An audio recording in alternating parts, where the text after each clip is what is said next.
Écoute, tu es méconnaissable, je ne te reconnais pas, je ne sais pas qui tu es. Ça t'a transformé. D'ailleurs, qui es-tu?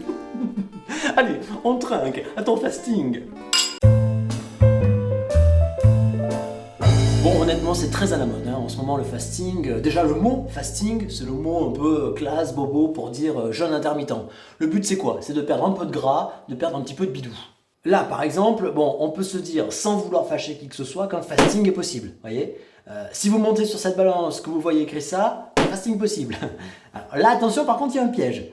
À gauche, fasting possible, à droite, ce n'est pas nécessaire. C'est ce qu'on saura dans quelques semaines, une fois qu'on l'aura fait.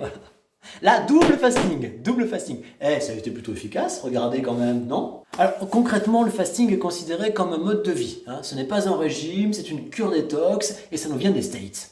Alors non, ce n'est pas qu'un simple effet de mode, hein, c'est un modèle nutritionnel qui permet à la fois de perdre de la masse grasse et d'avoir de l'énergie au quotidien. Bon, pour faire simple, si tu es toujours en train de bouffer, clairement ton organisme n'a pas le temps d'aller puiser dans les réserves, donc dans le gras. Pour qu'il ait le temps, une des méthodes du fasting, c'est de ne pas manger pendant 16 heures. 16 heures, mais comment on va faire?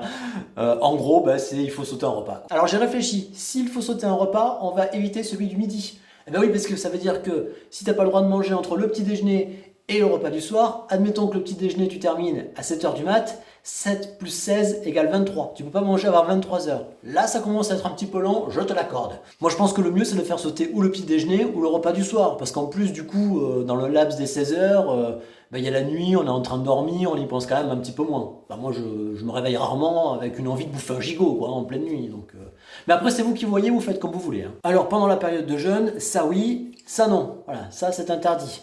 De l'eau, du café sans sucre, ok. Mais sinon, rien d'autre. Ça va de soi, hein. Si vous n'êtes pas en bonne santé, vous ne le faites pas. Hein. Pareil, si vous avez super faim à un moment donné, mangez, ne vous laissez pas mourir. Mais ça fonctionne. La preuve, tac, tac.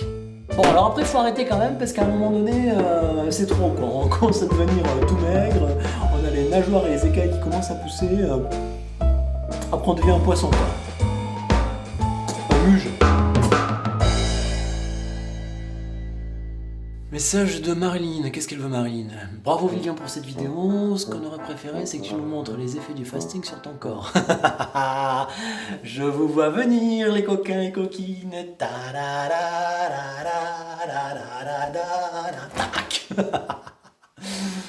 Oui, alors j'ai eu ma période cyclisme. J'adorais Virenque. Bon. Erreur de jeunesse. Hein. On oublie, on reste sur le museau.